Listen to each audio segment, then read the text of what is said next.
Hello everyone and welcome to another episode of Super Monday Night Combat, a commentary. For this commentary, I'm going to be playing Gunner, and I'm going to be playing on Gun Mountain, which might as well be renamed Gunner Mountain, because I have a big old gun and I shoot all the bullets in the world, which I let everybody in the chat know, which you can read. And it's a self-fulfilling prophecy, because I said I'm going to shoot all of the bullets in the world, all of them. And then that actually comes true. I shoot lots of bullets and lots of people die, and then they get mad and they say that I'm mean. And so that's what happens. But in this gameplay, there's a trick that I'm going to do a few times that I want to sort of preface right here by mentioning it. And that is to deploy, reload, and then undeploy immediately. And I recently started doing this, and I think it's a pretty neat little trick that I think all you should do. What you're going to want to do is you're going to want to deploy, and then wait until the little reticle gets small, and that's when you're fully deployed, then reload, and then immediately undeploy. So basically, anytime you need to reload your gun, instead of reloading it, and just walking around, deploy and reload it. And there's three reasons for that. One is because it'll make you a little bit more conscious of your bullet count.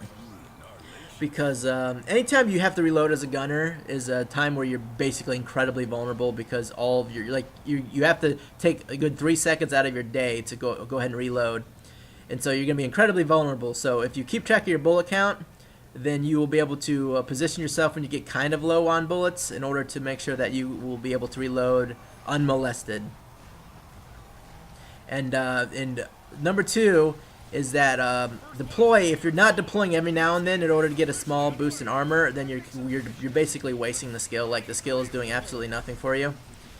So you might as well just go ahead and deploy. Pick a safe spot and deploy. It'll give you a little bit of armor, not a whole lot. It'll give you a lot more if you upgrade it, but it's still better than nothing. All right, that could be the difference between dying and not dying.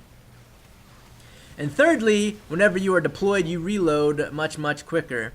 And so if you're going to reload, you might as well do it fast, right? So there's a three-prong attack of why you should deploy whenever you need to reload your minigun. Because it'll make you more conscious of the amount of bullets you have. It'll make it you'll be utilizing deploy to its maximum potential, and that if you don't use it at all, you're not utilizing it even remotely. So there's no point. And also it will help you reload faster. You can see, look at that reload. Look how long that took. Right, now, that took a really long time, right? Now later in this match, you're gonna see me deploy and then reload and then undeploy, and it's gonna work. It's gonna be cool times, everybody. Yeah. I don't think that tactic is really a good enough reason to ever upgrade deploy first, because basically what you're gonna want to upgrade is offensive missile almost unanimously off the start, full blast. And then it's kind of up for debate what you want to do after that. So you're gonna want to get those two up to level 3 as soon as possible. You're gonna want to hold over level 4 in order to get it. And right here, I rev up. I don't reload. I just sort of did it right there because I thought I could go unmolested. I thought I would just like hang out up there and just shoot their bots, and nobody would attack me. But yeah, they went ahead and decided to attack me, which made my strategy moot. So I went ahead and undeployed, and then reloaded like normal, and it took 1,000 years. So right now I'm mortaring just because I'm out of my ideal range, and the mortars will do maximum damage because they're splitting apart, and it lets me to hit all of the bots, so I can take out the whole wave at once just with one mortar strike, all the slims, and then do a good chunk of damage to the shady. This guy wants to get up here, so he's going to go ahead and run away. He's going to take a giant missile for his troubles. And yeah, I'm up here basically. I'm not killing bots while I'm up here, but I'm trying to get them the fuck away so that my Wascott can actually like help push the lane, because Wascott cannot push the lane unless he has the ability to melee, because if he's just shooting coins at him, that's going to do a whole lot of jack shit. Right there. Now see, like there, I wasted my slam completely, so he had me right where he wanted me. But yeah, he didn't do anything. Now right there you see, I deploy, reload. The reload goes much quicker. It's not super quick, like it's not like sleight of hand, half speed, half reload time, but it is very good. So it's much better than reloading normally, because you're helpless while you reload normally, so you might as well be helpless and get armor and reload faster, and just be less helpless. So be helpless for a shorter amount of time. Plus, I think that while you're deployed, your missile also regens faster. I could be mistaken. I know that I don't know if by deploying it'll sort of works as a pseudo overclock where your missile you'll gain a lot of missile very quickly, or if it works where you have to be deployed in order to just constantly spam missiles. But anyways, you definitely can shoot more missiles deployed than you can undeployed, and it's another thing deployed does, but it's really not worth it being completely immobile because yeah, it means it's gonna be Beths will just eat you alive. They're just gonna rocket you from 1,000 years away, and then you'll be sad pants. So don't do it.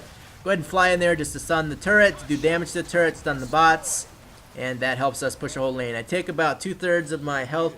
I sacrifice 2/3 of my health to do that, but I consider it worth it in the end. Now right here, see, deploy, reload. Reload comes out faster, and I get 125 armor, which is not a whole lot. It's pretty much nothing.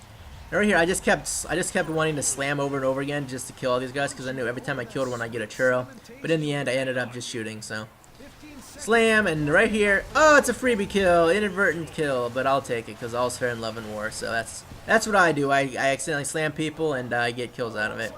And then just how I like to upgrade the shield from level 1 to 2 for the tank, I like to upgrade slam from level 1 to 2 for the gunner because it reduces the cooldown by a significant amount, and I find it very, very worth it. I don't ever deploy. I'd never upgrade deploy till the very end just because I find it very, very situational. And that situation will not come up in a very, very good high level matches. It only comes up in nub stomps, and then in nub stomps I don't need deploy to work properly or work well in order for me to kill. This guy, not paying attention, boom, slammed, missile, and he doesn't run away. What he does is he tries to fight me with his crook hook, and so he pays the price. He may have been trying to stun me in order to escape, but I think his best option was to go down below, crook hook all the way across to where the lift is. You can crook hook onto that surface, and then he would have been safe. But instead, he decided to try to fight me head on, which was a mistake. And oftentimes, what I like to do too is whenever I know I'm low on bullets, I'll deploy and just shoot the rest of my rounds into a bot. And then when I run out of bullets and start to auto reload is when I'll undeploy. And that's usually just whenever I don't see anybody nearby and I know that I'll be safe. Now this guy is what a dope. I'm right here, and the Wascot's there. So it's not even a one-on-one Wascot where, if it was one-on-one Wascot, they're both at the same exact advantage where, the odds of him winning are about 50-50, assuming they're the same skill, alright? Now, he's instantly decreased his odds of winning to 0 because he crook hooked right in front of a gunner. So now he not only is a commander with no health, but he also has no escape tool, so...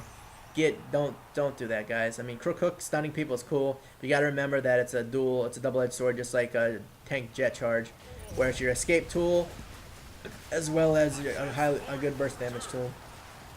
And right there, is one of the reasons a lot of people think that the gunner's a little busted is because I slammed him. I think we were about the same level. I slammed him, missiled him, and he lost almost all of his health. Then I shot him with bullets, and he died instantly. Now, he got snuck up on by a gunner. The gunner has very, very distinct foot walking patterns. Clunk, clunk, clunk. Sounds like fucking he's got ovens on his feet. And same with this person. None of them are really rocking a headset. And I sort of gave that kill to the Wascot because I should have used my burst damage later rather than sooner. But unfortunately, I just burst damage first. And I didn't reload properly right there because I knew I was close to level 8, and as soon as I upgrade to the dual minis, it will fill up my my magazine for me. So that's why that chesting got away, because I didn't reload because I thought I would be able to just clutch I guess passive offense and to kill him. And right there, he's 3 levels below me. He's gonna take a shit ton of damage from slam. He's gonna take a ridiculous amount of damage from the missile, and he's gonna take a bunch of bullets from my gun. So. And right here, these two show up, which, that's not a good idea. I mean, you are just not going to be doing fun times. You don't want to get into the gunner's optimum range, which is where these guys are right now. The gunner's optimum range lasts from, basically the tip of the tank's jet gun. And after that, there's some damage fall off. But even that damage fall off, whenever you get high enough level, is negligible, because even though you're, maybe doing 75% damage, you're shooting so many bullets that it's just still doing a ridiculous amount of damage. But if your reticule is completely on top of their body and you're with that, which is pretty much whenever you're within your maximum range, or you're not maximum range, but your optimum range, that's the time you're going to be doing just silly amounts of damage. Your DPS is going to be bananas. So in 1v1 situation, the gunner I would say is one of the best, bar none. I'd put him in the tank up there. as well as the vet. I mean, all the enforcers are really, really good 1v1. I would say that 1v1 Cheston's probably maybe the weakest. It all really, really depends on the situations, just because the gunner out DPS Cheston. But the Cheston works better just because he has much better mobility, so he's much better overall pro. Where like Cheston can either easily tag more bots, can escape easier, where the gunner is really heavily relying on teammates, and we're really relying on bad players. If there was good players, then that Wascott would not have ran out in front of me multiple times and got himself killed, and a lot of other people would have done the same thing. But the key to gunner is that you need a great deal of awareness, because you need to be aware of when people are behind you and when you need to retreat and when people are maneuvering around you, because if you let somebody maneuver around you, then you're going to die. So I see that guy's low health. I want to get close to him and missile him to death, and I go ahead and do that. I should have waited and just popped juice whenever I got really low on health when I got grappled, but I instead pop it early because I know that all these people are not going to take kindly to me killing that Megabeth, and they are definitely not going to want me around, and so they're going to start fighting me. But I get grappled once, but they don't manage to team grapple me, so I get away with it. And right there, that Cheston was using poor gunner strategy. He was low on health and decided, oh no, I can just hang around, because if that gunner pops around that corner, I have no cover and I'll immediately get missed and die. Yeah, pro tip: you want to be aware of that. Just make a note, like if the gunner decides he wants to engage me, what is going to happen? And what's probably going to happen is you're going to die. Now look how fast I'm regenerating missiles up here. It's silly. 1 second cooldown on missiles because I'm deployed. And I don't know if that has to do with the fact that missile is really upgraded high, or if deploy is. I'm pretty sure it's deploy. You get faster skill regen. But these guys, that guy's gonna die, and this guy's gonna die, and that right there has more to do with my over-leveledness than anything. Because if I wasn't over-leveled, that definitely would not have gone my way. The Cheston, also if they were really good players, I think the Cheston's best on their team, but the really skill level and the over-leveledness made that an easy win on my part. So one thing you want to do is never let the gunner get over-leveled, and by that, what you need to do is never take the gunner on 1v1. If there's an enemy gunner, you want to be very aware that there's an enemy gunner, and you want to, basically, gunner is all about awareness in fighting him and in playing him. Because if they have a gunner, you want to be aware of where that gunner is all the time. Now normally in team game, you would do that by telling your teammates, like, hey, there's a gunner. He's up top, he's on our left side, and things like that. This guy's being silly goose. You silly goose. What he could have easily done was build his turret right behind me, because I wasn't fucking paying attention. I was being stupid. Build his turret right behind me. Overclocked it.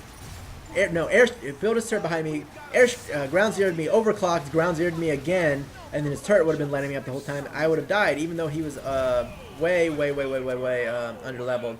He could have killed me just because he would have been just blasting the shit out of me, but he instead decided to shotgun me, which did absolutely nothing. And so yeah, and he dies. Right here, since my whole team's right here, I decide I can be a little bit brazen. I decide I'm going to run up. Hey, you guys are going to try to come out of your spawn. Get back in your spawn! And knock them back into their spawn, being the cool guy they am. But this guy, he's got party pooped me. So I go ahead and switch to this gun. Since I'm party pooped him, I might as well burst grab him. Burst grab him, oh my god, do some burst damage. You get a pancake kill and a nemesis kill. And that is the game. So yeah, don't let gunners get over leveled, because that happens. You can do that by farming bots more efficiently than him, which is easy since he's very slow. Depending on the map, you can easily do both lanes at the same time. And also by not letting him kill you, which is also very easy early game, because he cannot chase you. He has to rely on others to chase. And if the other person gets the kill, then they're going to get more money, and they will get over leveled, not the gunner. It's only towards mid game when where you have less turrets and you're sort of venturing out in a more dangerous zone. That's the only time where gunner really will sneak up and kill you efficiently. Other than that, you should just be aware. Early game, you don't even have to be aware of his presence, because he's just not going to be on your side of the map. And if he does get on your side of the map, he's dead, because he just has no escape tool, and you will kill him. So yeah, don't let him get over leveled, because then somebody will go 21-0-5 with 101 bot kills, and I made $5,600. So yeah, that was this gameplay, guys. I hope you guys take away that cool little deploy tip. Leave a like if you enjoyed the video, and leave a comment, and take it easy.